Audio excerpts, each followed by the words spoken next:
안녕하세요. 오늘은 열심히 학원도 다니고 공부도 하는데 수학 성적이 낮은 아이들에 대해서 이야기해 보려고 해요. 얼마 전 학부모님이랑 상담을 했는데요. 아이가 중2인데 수학 점수가 50점이 안 된다고 해요. 솔직히 이 점수면 학원 안 다녀도 나오는 점수 아니냐고. 이 점수를 받고도 학원을 계속 보내야 하는 건지 그만둬야 하는 건지 판단이 안 선다고 하세요. 학원에 다니는데도 또 공부를 하고 있는데도 왜 수학 점수가 50점을 넘지 못할까요? 아이의 머리가 나빠서가 아닙니다. 수학 점수가 올라가지 않는 가장 큰 이유는 바로 공부 방법이 맞지 않기 때문입니다. 그럼 어떤 방법으로 공부해야 성적이 올라갈까요? 오늘 영상은 중학생 수학을 공부하는 방법과 원리를 다 알려드리고 어떻게 성적을 올릴 수 있는지 전부 다 알려드리겠습니다. 실제로 수학이 40점대였던 중1 여학생을 이 방법으로 가르쳤었는데요. 조금씩 성적이 오르더니 중2 되니까 수학 점수가 90점대가 되었고 다른 과목도 이 방법으로 똑같이 공부해서 중3 때는 반에서 2등까지 하게 되었어요. 머리가 엄청 좋거나 이해가 빠른 친구가 아니었기 때문에 부모님도 놀라셨고 본인도 놀라고 어머님과 함께 성적 이야기하면서 마음이 뭉클해서 감동했던 일이었어요. 그러면 그 방법 지금 바로 알려드릴게요. 네, 첫 번째, 기초 개념을 이해하고 그걸 다른 사람에게 설명할 수 있어야 합니다. 수학은 계단식 과목입니다. 분수를 모르면 방정식을 이해하기 어렵고 방정식을 모르면 함수를 이해하기 어렵습니다. 기초 개념부터 차근차근 다시 공부해서 기초를 잘 쌓아가야 합니다.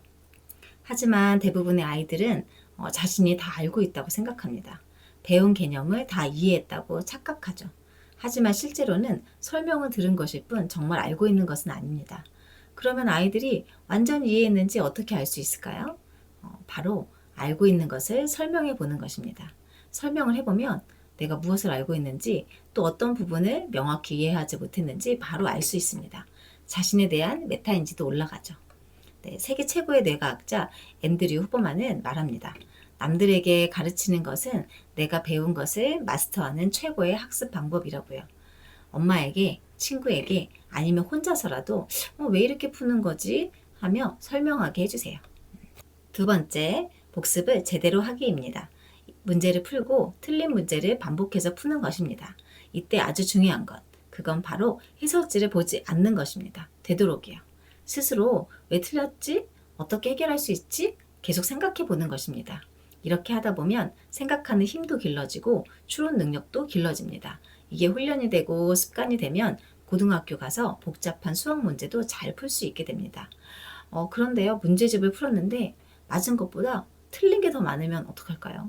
수학 점수가 낮은 아이들은 대부분 틀린 문제가 더 많습니다. 어려워서 못 푸는 문제가 대부분이라면 아이들은 자신감이 떨어져 문제를 더 못 풉니다. 그리고 실패의 경험만 늘어날 뿐이죠. 그럼 어떻게 해야 할까요? 문제집을 바꿔야 합니다. 아이 수준에 맞는 문제집으로 공부해야 하는 거죠. 요즘 아이들이 많이 푸는 문제집들 있죠. 센, 최상위, 블랙라벨 등등이요. 너무 좋은 문제집들이지만 아무래도 성적이 낮은 아이들에게는 문제수가 조금 많고 어렵게 느껴질 수 있는 것들입니다. 문제수가 적은 문제집이나 수학 교과서로 시작해 보세요. 일반 문제집이 있다면 다 풀지 말고 개념과 유형 위주 문제만 푸는 것도 좋은 방법입니다. 세 번째 방법은 자신감을 갖게 하기입니다.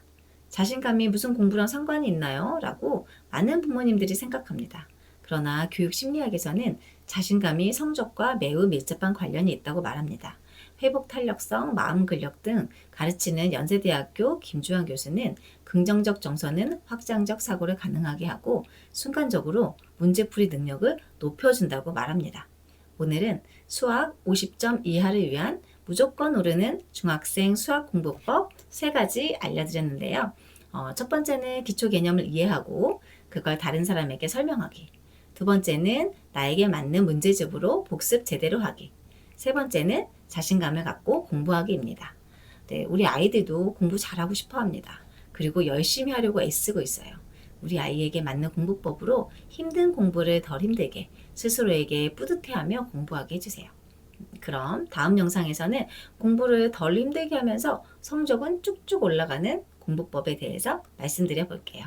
네, 궁금하신 분은 다음 영상 기대해 주세요. 감사합니다.